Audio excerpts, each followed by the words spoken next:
বাংলাদেশে সাইক্লিংটা ওইভাবে ফেমাস না। আর আপনি যদি দেখেন ইউরোপ কন্টিনেন্টে সাইক্লিংটা সবচেয়ে ফেমাস স্পোর্ট, কিন্তু বাংলাদেশে এটার কোনো চল নাই। বাংলাদেশে মানুষজন সাইকেল নর্মালি চালায়, আর আমরা যারা একটু অ্যামেচার সাইক্লিস্ট আছি, যারা আর কি ট্রাই করি সাইক্লিংটাকে কম্পিটিটিভভাবে করার, তারা আসলে ওভাবে করতে পারি না। কারণ এটার জন্য আসলে অনেক ফান্ডিং লাগে। আমাদের যেই সাইকেল আছে, আমাদের যে ইকুইপমেন্টস, এগুলোর প্রাইস আসলে অনেক বেশি। সো এটা বাংলাদেশের জেনারেল পাবলিকের জন্য নট অ্যাফোর্ডেবল। সো এই কারণে আসলে বাংলাদেশে এভাবে সাইক্লিংটা জনপ্রিয় না।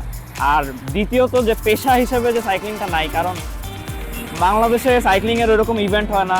সাইক্লিং নিয়ে যে বাইরের যে বাংলাদেশের প্লেয়াররা ভালো করতে পারবে, ওই রকম যেই পিওভিটা আছে, এই পিওভিটা বাংলাদেশের মানুষের মাঝে নাই।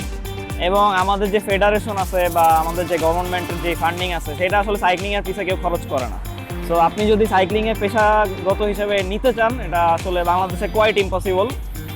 আর বাহিনীর অনেক টিম আছে বা সাইক্লিং ফেডারেশন আছে, তারা চেষ্টা করতেছে, বাট তারা পেশা হিসাবে নেয়ার জন্য আপনার যে ঢাকা শহরে থাকা বা বাংলাদেশে সার্ভাইভ করার মতো যে কস্ট, এটা আপনি সাইক্লিং করে আসলে উঠাতে পারবেন না। যদি ধরেন যে আমরা এই রোড বাইকের কথা বলি, এইসব রোড বাইকের মোটামুটি যেগুলো দিয়ে রেসিং করা লাগে, সেগুলার স্টার্টিং প্রাইস হয় অলমোস্ট 60,000 থেকে 1 লাখ পর্যন্ত। আর এটা হচ্ছে স্টার্টিং, মানে উপরে কোনো সিলিং নাই, মানে আপনি আরও উপরে যেতে পারবেন।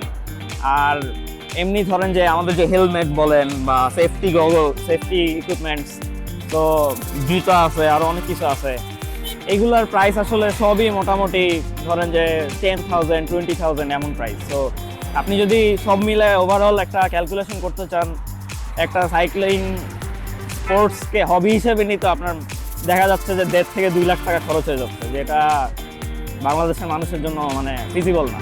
বাংলাদেশের মানুষ 1.5-2 লাখ টাকা থাকলে একটা বাইক কিনবে, কেন সাইকেল কিনবে? যদি এইটার পিছে অনেক এফোর্ট দেওয়া হয়, বাংলাদেশ সাইক্লিং ফেডারেশন যদি ওই রকম লেভেলের ফান্ডিং গ্যাদার করতে পারে, মানুষ যদি এটা চেনে, মানুষের কাছে যদি পপুলারিটি পায়, তাইলে এটা একসময় অনেক ইম্পর্টেন্ট একটা স্পোর্টসে পরিণত হতে পারে। যেমন বাংলাদেশে ক্রিকেটের পিছে কোটি কোটি টাকা খরচ করা হয়, তার যদি 10%ও সাইক্লিংয়ের পিছে খরচ করা হয়, সাইক্লিংয়ে অনেক ভালো করবে। মানে আমাদের মাঠ পর্যায়ে অনেক অনেক রাইডার আছে, অনেকই আছে, তারা চেষ্টা করতেছে, বাট ফান্ডিংয়ের কারণে পারতেছে না আসলে।